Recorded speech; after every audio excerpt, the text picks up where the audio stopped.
Bonjour à tous, j'espère que vous allez bien. Aujourd'hui, je suis ravie de vous retrouver pour vous présenter le Facili Tarot de Cindy Leon. On va pas se mentir, l'utilisation du tarot de Marseille, ce n'est pas aussi simple. En tout cas, pas aussi simple que ça en a l'air. Et je pense que Cindy nous a concocté un tarot qui nous permettrait à tous d'avoir des facilités dans la guidance, dans la voyance ou dans la divination. Alors, je vous présente son coffret, le tarot accessible à tous. Le tarot, bien que riche de sens, peut parfois sembler difficile à appréhender. Que ce soit à l'endroit ou à l'envers, chaque carte du Facili Tarot comporte un message accompagné d'interprétations claires et précises qui vous permettront de réaliser vos tirages avec simplicité. Que vous soyez débutant ou confirmé, le tarot n'aura plus de secret pour vous. Accessible et intuitif, il deviendra l'indispensable allié pour répondre à toutes les questions que vous pourriez vous poser. Alors laissez-vous vous guider par ces 78 lames joyeuses et colorées et devenez maître du tarot. Alors Cindy Leon, c'est une artiste peintre et illustratrice. Elle est aussi thérapeute de l'âme et auteure de 2 coffrets à succès que vous connaissez peut-être, Astral Crush et Pas de hasard, qui est paru chez le même éditeur, à savoir Good Moon Dealer by Exergue. Alors elle conseille des gens sur TikTok et sur Instagram, voilà, c'est assez commun, et elle est suivie par 400 000 abonnés. Pareil, comme d'habitude, les liens de réseaux sociaux de Cindy, je vous les mettrai en barre d'infos. L'ISBN également, et le coffret est au prix de 24,90 €. J'espère avoir une bonne petite surprise avec ce Facili Tarot. Parce que même si on est aguerri dans le domaine de la tarologie, parfois, avoir quelque chose qui simplifie la vie, c'est quand même pas mal. Alors, on a un guidebook qui est tout en couleurs, plutôt bien fourni, des jolies petites couleurs en dégradé. Alors, le tarot, c'est quoi? Bon, c'est à peu près tous. Il y a quelques tirages qui sont proposés. On voit les arcades majeures, les arcades mineures, bien évidemment. Voilà, ils ont un type de couleur bien précise à chaque fois. Les mots de l'auteur et les remerciements. Bon, je vous lis le tarot, c'est quoi? Bon, allez. Le tarot de Marseille est l'une des plus anciennes pratiques de l'art de la divination. Il dispose de 22 arcades majeures et de 56 arcades mineures qui se répartissent ainsi. On a 14 cartes d'épée, qui représentent le champ de l'esprit et le mental.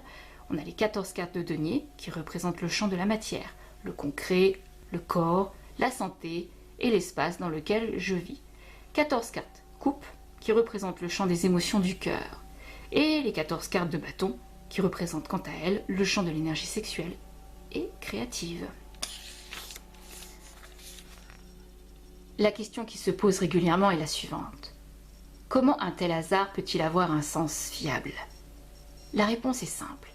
L'inconscient va parler à travers les cartes, et cela va créer une synchronicité qui prendra une signification précise. Bien évidemment, il y a des règles. Avant tout, sachez que vous pouvez tirer le tarot par vous-même ou pour quelqu'un d'autre. Je vous conseille de bien mélanger les cartes, mais pas rapidement. Faites-le plusieurs fois, au minimum 7. N'oubliez pas qu'il ne faut pas que les dessins des cartes soient visibles quand vous les mélangez. Pensez à toujours couper vos cartes de la main gauche, la main intuitive, la main du cœur. Quand vous réalisez votre tirage, vous devez poser les cartes sur la table face cachée. Évitez de vous étonner dès la sortie d'une carte qui vous semble mauvaise. Il faut toujours attendre le reste du tirage pour pouvoir l'interpréter, car il n'y a pas vraiment de cartes positives ou négatives dans un tarot. Ne vous laissez pas distraire par la télévision, votre téléphone qui sonne ou un enfant qui crie. Je vous conseille d'effectuer votre tirage dans un endroit calme. Évitez de poser 2 fois la même question et faites confiance aux cartes, sinon vous risquez de les offenser. Poser plusieurs fois la même question signifie que vous n'êtes pas d'accord avec la réponse que vous donne le tarot. Or, vous ne pouvez pas choisir votre destin. N'oubliez pas que ces cartes restent personnelles et qu'elles détiennent votre énergie. Évitez donc de les prêter aux autres. Alors là, on a quelques petits tirages qui sont proposés. Donc on a un tirage en pyramide avec 6 cartes. Mélangez vos cartes, coupez le paquet en 2 tas, regardez vos cartes à la coupe et interprétez dans un premier temps ces 2 premières cartes. Ensuite, étalez vos cartes face cachée et choisissez-en une. La première carte vous représente vous et vos désirs. Les 2 autres cartes, sous la première, représentent les événements à venir. Les 3 dernières cartes représentent leurs répercussions sur votre vie. Ensuite, on a le tirage en croix, classique. Le tirage oui, non ou peut-être. Et ensuite, nous avons la proposition des arcanes avec la couleur. Waouh! Waouh, il est magnifique. Il est simplifié.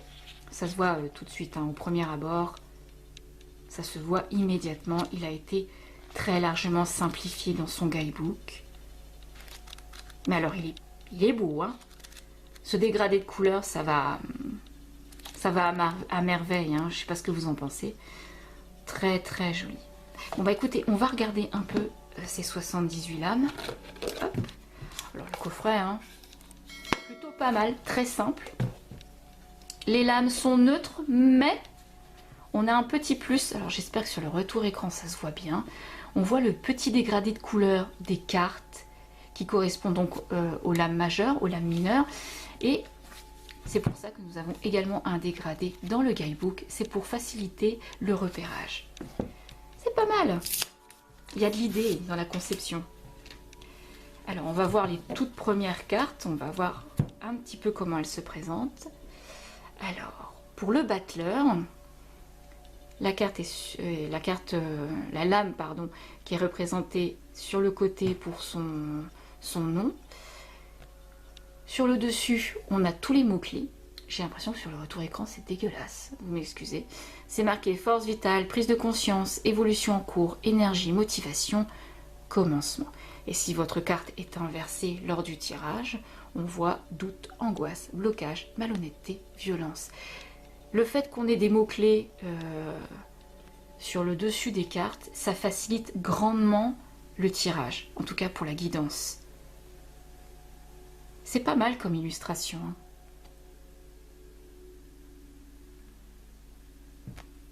Allez, on les regarde. Mais bon, il ne va pas y avoir vraiment de secret. C'est surtout pour la présentation des mots-clés, que ce soit dans le positif ou dans les négatifs, en sachant que le tarot ne vous donne jamais du positif ou du négatif. Ça reste toujours relativement neutre. Alors, la papesse. Connaissance, mystère, apprentissage, intuition.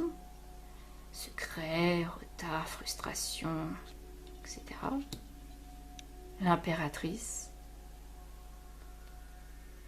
Joue de son charme, réussite, passion, nouvelle rencontre, sécurité financière.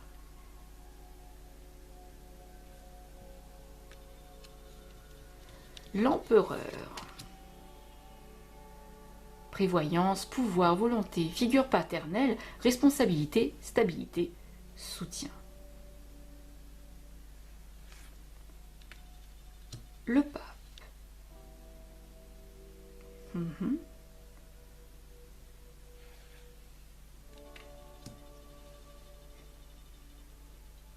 L'amoureux.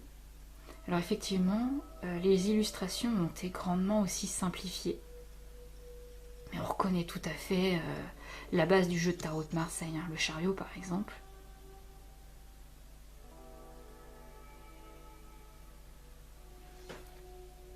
La justice.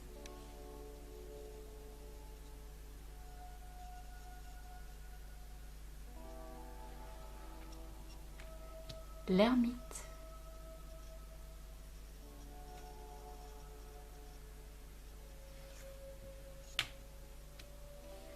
La roue de la fortune. Alors je ne sais pas si ce jeu-là va parler à tout le monde, en tout cas être apprécié de tous, parce que c'est vrai que les illustrations au centre sont un petit peu grossières, c'est pas raffiné, mais c'est un nom au niveau de ces illustrations. Je sais plus le nom que porte ce type de dessin, très minimaliste. Le pendu. Vous voyez, il est pas mal quand même. Hein. Un côté Jones avec les baskets Converse aux pieds.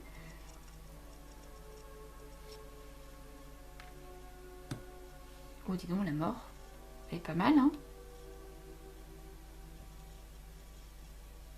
Et qu'est-ce qu'elle dit dans l'autre sens? Je suis trop agressive et blessante, deuil de quelqu'un ou de quelque chose, colère, violence, rupture, peur du changement. Voilà, donc en fait, on a vraiment un bon résumé. C'est vraiment bien foutu. La tempérance.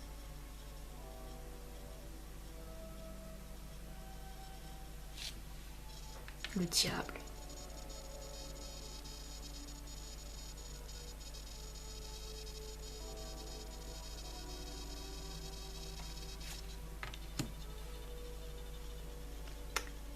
La maison de Dieu. La maison de Dieu, pardon. Reconstruction, changement, coup de foudre, déménagement. Sortir de sa zone de confort, libération. Eh oui. Dans le sens inverse, hein, on a déstabilisation, accident, crainte, etc. C'est un peu représenté. Non, j'aime bien le côté minimaliste. De toute façon, pour le tarot, on peut rarement faire autrement. L'étoile, aussi pas mal. La lune. Inconscient, secret, passé, illusion, le foyer. Ah ouais, pas mal du tout, hein. Le soleil.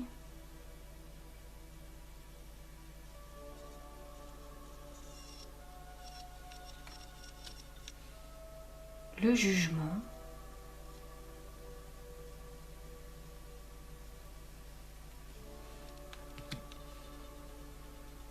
Le monde. On arrive à la fin sur les arcades majeures. Et le mat.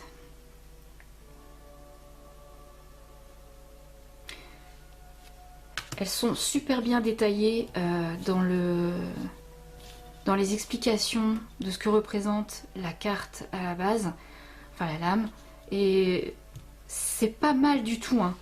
Je pense que pour les personnes qui ont des difficultés à la mémorisation de ce qu'est chaque lame, la signification de chaque lame, c'est vraiment pas mal pour un débutant ou pour quelqu'un qui n'a pas l'habitude de faire des tirages avec le tarot, que c'est plutôt anecdotique ou ça se fait quelques fois dans le mois. C'est pas mal du tout, c'est une belle aide. Actuellement, j'essaye de trouver des choses pour faciliter, pour que les gens puissent apprendre facilement la tarologie, la cartomancie. Ça, franchement, c'est un top number one. Alors, les as de coupe. Les coupes. Nous voit l'amour, empathie, sensibilité, alliance. Le 2 de coupe. Donc à chaque fois, on va se retrouver avec les mêmes illustrations. Voilà. Bien-être, problèmes surmontés, succès, amitié, soutien, créativité, célébration, récompense, belle équipe, joie. Vous avez tout qui est répertorié, y compris dans le domaine négatif. Le 4 de coupe. Ah oui. Le 5 de coupe. Le 6 de coupe, heureux présage, tendresse, retrouver des proches perdus, nostalgie, pèlerinage, enfance, mélancolie, regret, etc., etc. Le 7 de coupe, oui, donc on a toujours à peu près la même base. C'est vraiment pas mal comme jeu. Le 9 de coupe.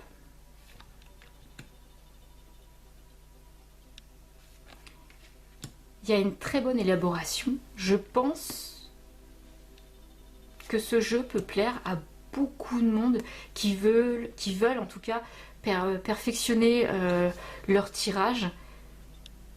Celui-là, il va être parfait, hein. Étant donné que la base centrale est très minimaliste, vous allez vous concentrer uniquement sur les définitions. Enfin, pas les définitions, sur les mots-clés, ce qui va vous permettre de travailler davantage votre intuition. C'est super bien conçu. Fallait y penser, quoi. Alors, l'as d'épée, hein, voilà, réflexion, énergie mentale, nouvelle idée, lucidité. Le 2 d'épée, doute, blocage, enfermement, retard. Tristesse, douleur, souffrance, se sentir rejeté pour la déprime. Oh, ça représente bien 4 d'épée, donc l'introspection en grande majorité. Le 5 d'épée, rivalité, conflit, l'ego. le 6 d'épée, transition, progression, renouveau, transition, progression, renouveau, difficulté surmontée, le 7 d'épée. J'espère que vous avez un bon retour écran, du moins pour pouvoir lire en même temps les cartes. Bon, à l'envers, c'est un petit peu embêtant, je vous l'accorde. Le 8 d'épée, le 9 d'épée, le 10 d'épée. Ensuite, on va voir les têtes. Alors, valet d'épée. Ah, charmant. Le cavalier d'épée.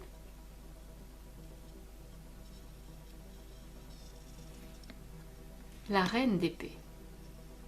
Raison, intelligence, insensibilité, indépendance et force. Et le roi d'épée. On change de couleur puisqu'on arrive sur les deniers. Ça représente, je l'ai vu sur la tranche de la boîte en violet. On a un petit denier qui est représenté. Ok. Donc l'as de denier. Eh bien celle-là, hein, c'est l'abondance. Ensuite on a le 2 de denier. Le 3 de denier. Réalisation, collaboration, construction, investissement incertain. On reste à chaque fois sur la même base. Là où ça peut être intéressant, c'est avec les têtes.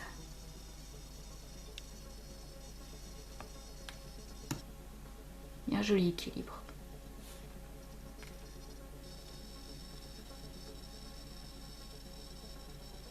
Les couleurs sont pas mal, hein.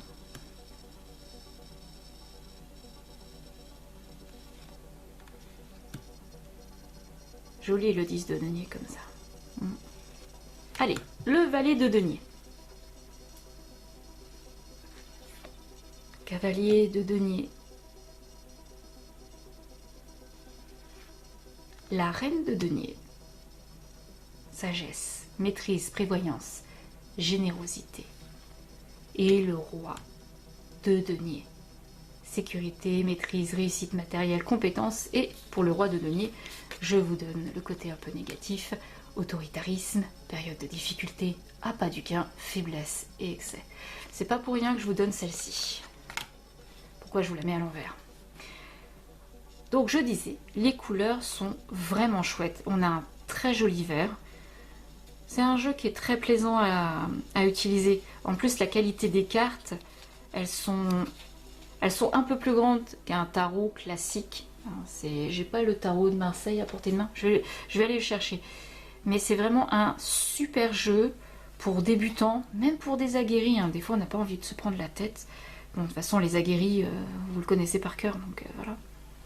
Donc, l'as de bâton, le 2 de bâton,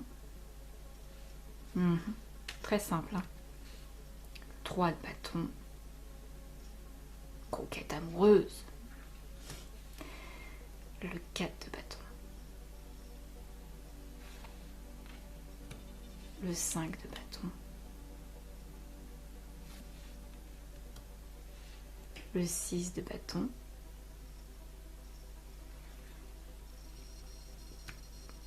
le 7 de bâton sont bien équilibrés, 8 de bâton, très belle symétrie, vraiment, ouais. Ça rend bien, 10 de bâton, surcharge, fardeau, épuisement, accumulation, responsabilité écrasante. Le valet de bâton. Bon, il n'est pas... Il aurait peut-être pu mettre une paire de collants. Cavalier de bâton. C'est une petite blagounette. Le cheval, il a un regard un peu méfiant. Ou pas content. Ça va, ce sont des cartes qui sont drôles. C'est amusant. Reine de bâton. Ouais. Et le roi de bâton. Bah écoutez, c'est pas mal. Je reviens tout de suite et je vais chercher l'oracle de Marseille classique pour faire une toute petite comparaison. Alors, me revoilà. Donc là, c'est un jeu classique de tarot de Marseille que tout le monde a déjà vu, qui connaît bien. Et on va mettre les lames l'une à côté de l'autre. Voilà. Donc je vous montre un lame classique pour un tarot. La lame qui est présentée dans le Facili Tarot est un peu plus grande, un peu plus conséquente, mais la qualité est très bonne. Vous voyez. Alors, je vais essayer de vous trouver le roi de denier le plus vite possible. Ah ouais, les cartes sont mélangées, hein, forcément.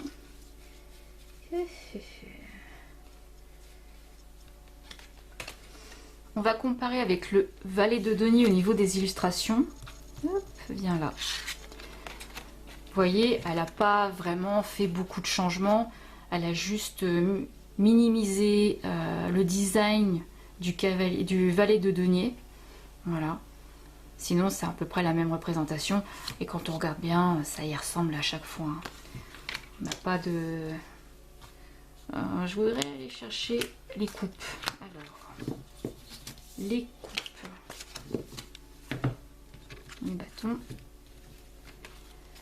J'ai sorti laquelle? J'ai sorti la 5 de coupe. Hop. Voilà.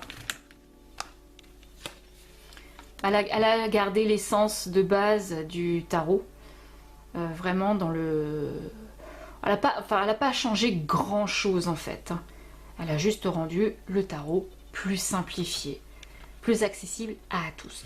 Alors pour moi c'est un grand oui, ce type de tarot. Un grand oui. En plus le type de couleur qui est répertorié avec le guidebook pour faciliter son repérage. On voit également qu'elle a modifié certaines petites choses à l'intérieur des descriptions. Alors je vais en prendre un au hasard. Voyons voir. Bon, je vous en ai tiré une tout à l'heure, c'était volontaire. Allez, je vais prendre celle-là. Oh, le 3 d'épée. Alors, le 3 d'épée à l'endroit. Le consultant traverse une période de solitude, vit la perte d'un emploi, d'un être cher, ou encore une peine de cœur très difficile à surmonter. C'est aussi une carte qui peut vous annoncer que vous allez découvrir des vérités difficiles à accepter. Nous parlons ici de souffrance et de solitude. Vous êtes incompris dans votre malheur. Cela vous déprime. On vous indique ici un nouveau départ qui ne vous enchantera pas. Sachez que seul le temps adoucira votre peine, alors pensez à prendre du temps pour faire ce que vous aimez. Cette histoire d'amour ou cette expérience professionnelle vous feront grandir. Vous en tirerez les leçons et vous vous endurcirez pour l'avenir. À l'envers, tirer cette carte à l'envers signifie que vous arrivez à la fin de votre tristesse et que vous avez gagné en maturité. C'est la fin d'une période de souffrance. Vous arrivez même à pardonner pour avancer. Mais attention à ne pas être dans le déni tout de même, ni à vous mentir à vous-même, car nous guérissons les douleurs avec le temps et le pardon. Il est temps de traiter les blessures mises de côté. Vous devez prendre cette carte comme un avertissement pour ne pas générer en vous de fausses croyances. Les cartes qui entourent celle-ci vous éclaireront. Alors j'ai très envie de vous en tirer une au hasard, comme je fais en sachant que le tarot, on ne fait pas ce type de tirage avec un tarot.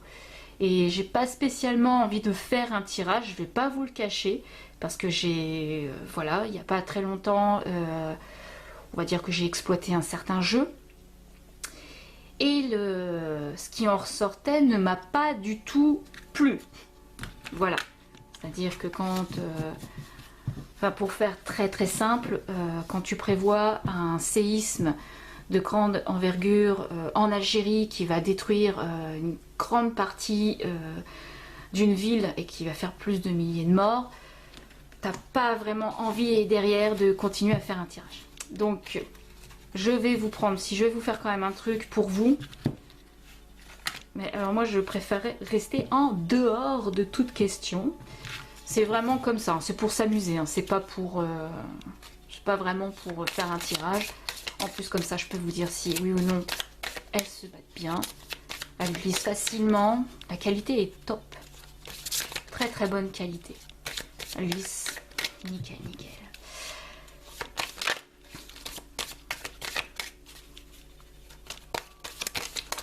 Ah, tiens donc, ça sera toi alors. Ok, donc ça sera toi et c'est la maison Dieu que j'ai malmené son nom tout à l'heure. Bon. Qu'est-ce qu'elle nous dit dans le petit guidebook? On va dans le violet et on tombe direct dessus. Alors, à l'endroit. Bon, elle est tombée à l'endroit, hein, mais je vais vous lire aussi à l'envers, tant qu'à faire. Alors, à l'endroit. Cette carte est l'annonce d'un changement radical dans votre vie qui pourrait surgir comme un éclair et être d'une rapidité à laquelle vous ne vous attendiez pas. Par exemple, une personne qui vous quitte alors que tout allait bien. Une entreprise qui s'écroule. Enfin, c'est pas le moment d'entendre écrouler pour moi. Une demeure que vous ne pensiez pas devoir quitter, mais les aléas vous y obligent. Cette carte n'est pas spécialement négative. C'est parfois une chance, car sans cette tragédie, vous seriez resté enfermé dans votre prison dorée. Nous parlons aussi de coups de foudre amoureux qui pourraient faire des ravages dans votre vie actuelle. Vous sortirez de votre zone de confort et vous réussirez à vous reconstruire, en fonction des cartes qui entourent celle-ci. Et à l'envers, bon, elle n'est pas tombée à l'envers, mais admettons, vous ne raisonnez plus, vous êtes déstabilisé par une nouvelle trop importante. Vous ne réfléchissez plus et vous risquez d'être imprudent. Vous êtes effrayé. Vos actions sont démesurées. Vous refusez le changement, mais surtout de sortir de votre zone de confort. Vous perdez le contrôle. Réfléchissez posément et calmement avant de détruire ce qui est sur votre passage. Voilà, bah écoutez, pour moi, c'est un grand oui, ce jeu. Vraiment extra. Le Facilitaro va vous faciliter vos tirages pour votre guidance, etc., etc. Vous pouvez en faire ce que vous voulez à la base, hein. C'est pas forcément une guidance, hein. Ça peut être également pour vous dans le développement personnel, pourquoi pas. Il faut s'adapter avec notre génération. Et bah écoutez, vous me dites dans les commentaires ce que vous pensiez du Facilitaro, comment vous le trouvez au niveau des lames, hein, si vous trouvez que c'est vraiment trop minimaliste ou si vous préférez quelque chose d'un peu plus construit. J'aimerais avoir votre avis. Dites-moi tout ça dans les commentaires et sur cela je vous dis prenez soin de vous et à très bientôt pour une prochaine vidéo. À bientôt les amis.